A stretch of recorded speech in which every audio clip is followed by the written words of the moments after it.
Good morning, everybody. I believe this will be episode 25.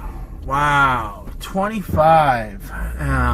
So we just had a radio show last night, discussed the On the Road Again segments and how I'm happy everybody started watching them. Please continue to watch them, share them, tell your friends about them. This is just, short clips about things that I think about, but I'm interested in the concepts and questions that you guys have.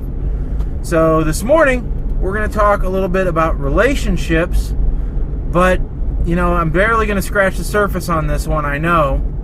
So if you have more questions about relationships, maybe a specific topic, make sure to put them in the comment below, or if you're listening to this on the podcast, shoot us an email.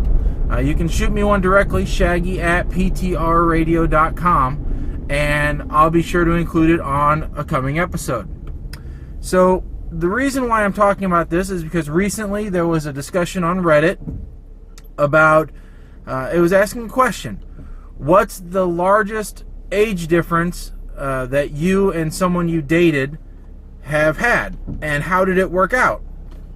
And there weren't a whole lot of replies at the time, so I decided to go ahead and chime in. Most of the time I'm just a lurker on Reddit, but this time I thought, you know what, I'll give my 2 cents into it. And most people know there's a fairly significant age difference between me and my wife. There's about 18 years. So I was probably the winner on that thread, And as far as making it work, well, we just celebrated 15 years, so I'd say we're doing pretty good. Now, before that, I've had a couple of serious relationships. In fact, most of mine have been, a year or two. So I'd say I was fairly successful, although most of those women ended up being crazy, as I think we all call our exes. Whether you're a man or a woman, I think in the end, anyone that didn't work out was just a complete and utter nut job. I don't think anybody relates to or talks about their ex and says, oh yeah, fine, upstanding citizen, great person, just didn't work out. If they were a fine, upstanding citizen, a great person, wonderful personality, good body, great sense of humor, why'd you leave them in the first place? If that was all true, you probably wouldn't have left them. Usually, you have to say, oh, they were crazier than, a bag of hammers. I don't know. Is that even a thing? I'm not sure. But traditionally, we don't leave people that are great. Now, that's not to say we don't stay with people that aren't good for us or that have made mistakes. Definitely, I will say in 15 years, I have made my share of mistakes, and so has she. Some of them bigger than others. But I'm going to tell you a couple of keys that we have found together and see if maybe you agree, you don't agree, or if you have other ones you think should be added to the list. All right? Sure, come over into the lane. What the hell? So the first one I think is even though you're in a relationship, you both still need your own interests. All right? People think that once you're in a relationship, you need to share 100% of your time with the other person. And especially once you get married, this just isn't true. You all still need your own space, your own thing. All right? You need something that is uniquely yours. All right? My wife, baking. All right? That's her thing. That's what she likes to do. And, the only part of that I take place in is the eating. And she likes that I eat what she makes. But, she does the kitchen stuff. So I stay out of that realm. Not that I couldn't do it, but that, I know that she enjoys that, so I stay out of it. Meanwhile, I'm doing the computer thing, She doesn't want anything to do with it. It's mine. What that does is it gives us things to talk about later that the other person doesn't know about.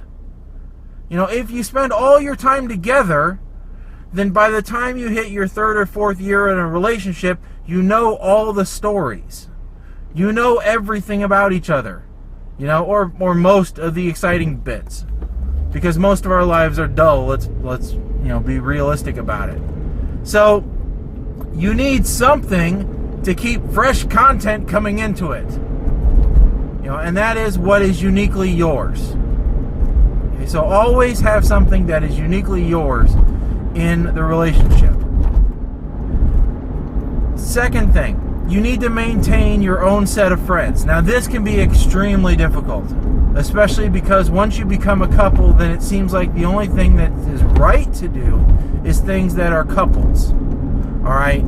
Couple-related things. You start going on couples dates or having couples, dinners or whatever. Especially once you start having kids, this seems to be what happens. All right? But you need to maintain your own set of friends. And yes, it can be difficult, especially if the wife doesn't like those friends. I will tell you that when we first started, together, my wife did not care for some of my friends. Okay, she didn't like it, especially some of my female friends, the ones that were still single. Oh, she thought that that was a recipe for disaster. And it could have been. It wasn't, but in certain situations it could have been. All right, that could have been bad, and we're talking within like the first, year or two that we were together. So that can definitely be a problem. Maintaining your own set of friends, but this gives you again another buffer, because then you don't feel like you're spending all your time with this person that you're in a relationship with. That is a huge pitfall people get into, is they spend all their time with this person and then suddenly they feel trapped, or they feel, isolated, and they feel like if something were to go wrong, they have no other option. And I don't think you like that feeling, and that feeling is sometimes the reason why people do break up, because they feel claustrophobic. And, I'll admit it, there's been times where I feel like, I don't have anything outside of this house. And so then you start to rebel, and that's when you really get into trouble. All right? So maintain your own set of friends. And it can be very difficult, especially for the woman, once you have children. All right? Your life is your kids. That's just the way society has wired it.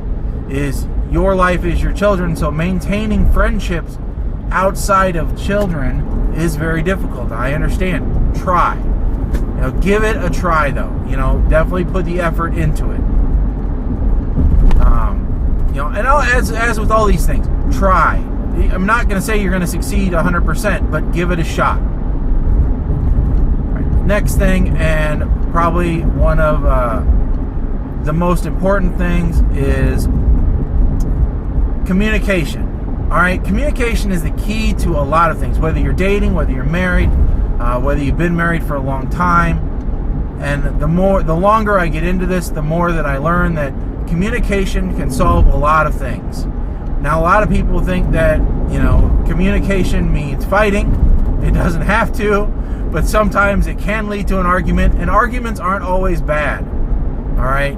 An argument can be a good thing, because it brings to the surface things that were festering. Because the longer things fester, the worse they get. All right? It's just a fact that if you sit and you bury your emotions down, they're going to get worse, they're going to compound, and they're just going to grow into hatred, resentment, all these really negative things that then you can get yourself into huge trouble with.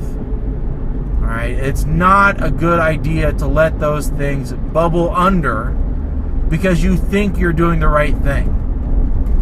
Alright, trust me, there have been knockdown dragouts, not physical, but emotional, at my house, where after the fact, we are very happy we went through those, because otherwise they would have built to something monumental.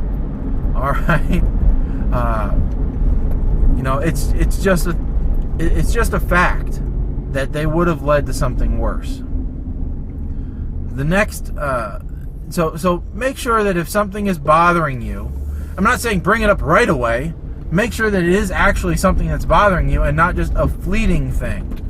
I mean, if we had a knockdown drag out or everything we just brought to the surface, that wouldn't help. But occasional things, you can kind of sweep them aside. But if it's really bugging you, if it's festering and you're thinking about it for a long time, then that's something that you need to deal with. So that's one. The other thing is, don't be afraid to tell the person that you need a little bit of space and time. All right? Especially cool down periods. All right? My wife, especially when she was going through a particularly difficult time, needed times when I was just away from her, because it was going to make things worse, and it wasn't my fault.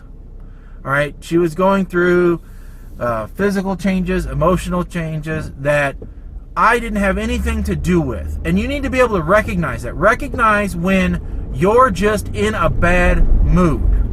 Recognize when, no matter what, things are going to get worse if someone is around you. Tell that person needs to be aware enough to realize, hey, I really can't make this any better, and leave. All right? So know when you need to ask for personal space and know when you need to give personal space. It's very difficult because, at least for me as a guy, I want to resolve the problem. All right? I want to make it better. And I think I can make all situations better. But being in relationships this long, I know, hey, there's some situations I can't make better because only time can make it better. I could try to my heart's content, and sometimes all I do is make it worse. So, very important, give personal space when it's asked for, and ask for it when you need it. There were times when there was nothing I could do. Nothing I could do, and it was very hard for me to accept that there was nothing I could do. And that was all that was needed, was for me just to go away for a while, come back in a couple hours, and everything would be okay. So, I can't tell you exactly how to detect when it's true and when it's not, because, boy, that is so person dependent. But you need to figure that out. You need to be aware of it and start to watch out for it and look for the signs, So, those are just some of the tips that I can give you. And, you'll find some of these in Cosmo and all Vanity Fair and Red Book and all the other ones, but they'll give you a bunch of garbage ones too. I think these are the ones that really actually matter. In my mind, they actually matter. They're the ones that you need to follow.